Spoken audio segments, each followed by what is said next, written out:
Bendiciones con todos. Tema 54, las verdades de la palabra de Dios. Hoy Jesús y el divorcio, parte 2. Y utilizamos Mateo capítulo 5, versículo del 31 al 32, que dice lo siguiente.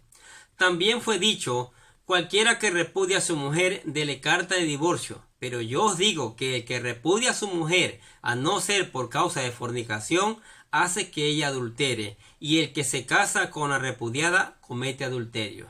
Capítulo 2. La permisibilidad de Moisés.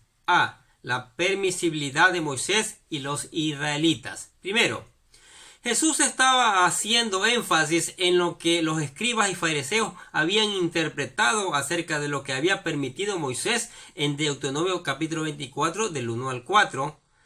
Permisión que fue dada para regular el desorden que se había suscitado dentro del pueblo de Dios con respecto al matrimonio y la separación de los cónyuges.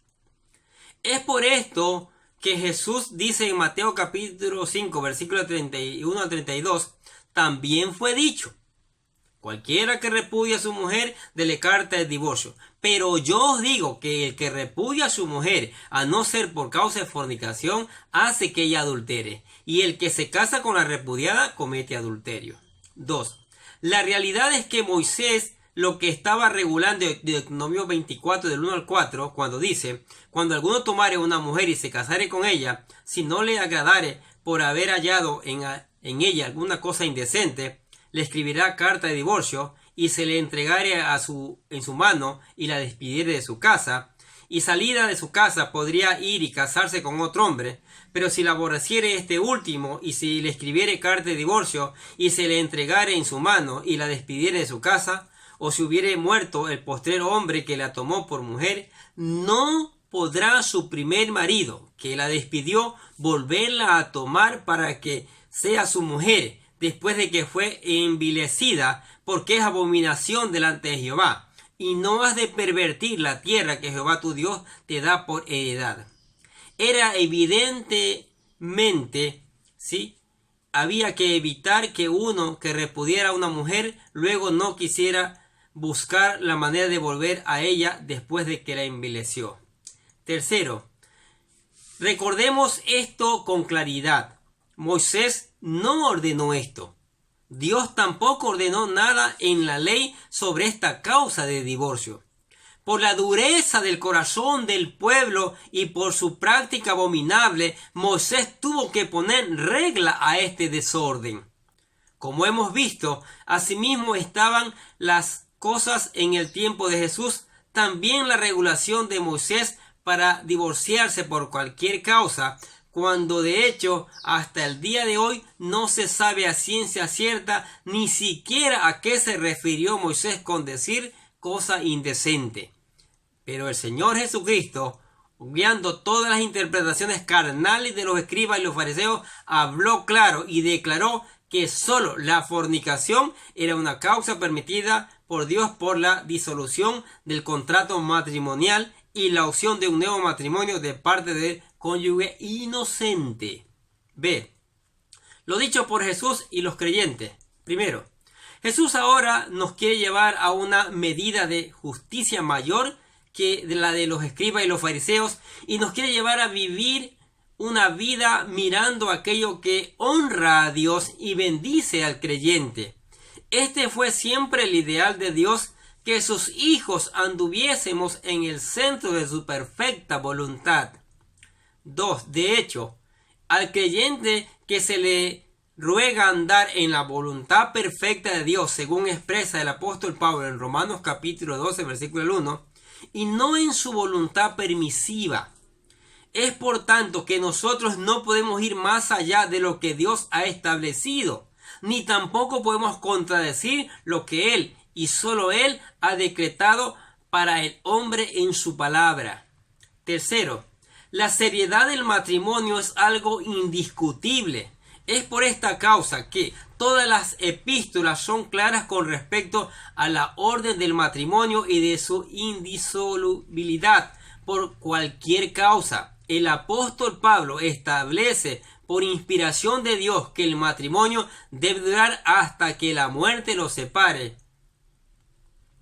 Como dice Romanos 7:2. Pues la mujer casada está ligada por la ley a su marido mientras él vive, pero su marido muere, queda libre de la ley en cuanto él muere. 1 Corintios capítulo 7, versículos 39 y 40. La mujer está ligada mientras el marido vive, pero si el marido muere, está en libertad de casarse con quien desee, solo que en el Señor. Pero en mi opinión, sería más feliz si se queda como está. Y creo que yo también tengo el Espíritu de Dios. Dios no concibe dureza de corazón en los cristianos, porque la dureza del corazón viene por el pecado, según declara Hebreos capítulo 3, versículo de 12 al 3, y por no hacer la voluntad perfecta de Dios. C. El ejemplo de Cristo y la iglesia. Primero, la iglesia es la novia de Cristo y ella debe permanecer pura, limpia, para el cual la compró. Así se nos llama a ser fieles a la unión matrimonial en Efesios capítulo 5, versículos 25 al 27. Jesús permanece fiel y no ha tomado otra esposa a causa de nuestras infidelidades. Sin embargo, esto debe motivarnos a ser fieles a nuestros cónyuges, sabiendo el ejemplo que nos da Jesús cuando dice en 2 Timoteo capítulo 2, versículo 3, que Él no es como nosotros, pues aun cuando fuésemos infieles, Él permanece fiel.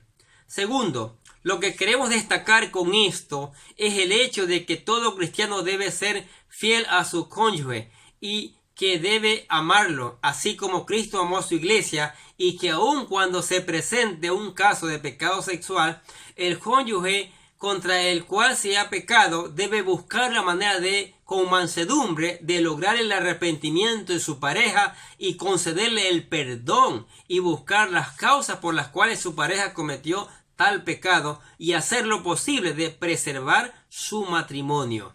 Tercero, ambos deben permanecer fieles en cuanto a su relación de pareja, ya que el mismo Jesucristo lo ilustra en su relación con la iglesia, y aún Dios lo plantea así en la ilustración que se utiliza en el Antiguo Testamento en cuanto a lo que Dios pidió al profeta Oseas para con Gomer, su mujer, de amarla aún siendo ella una adúltera, para mostrar el amor a su pueblo adúltero.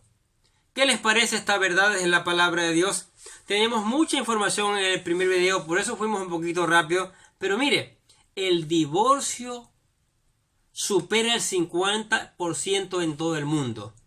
¿Por qué? No se han comprendido estas verdades en la palabra de Dios, porque las parejas no han aprendido a vivir conforme a lo que Dios manda en su palabra.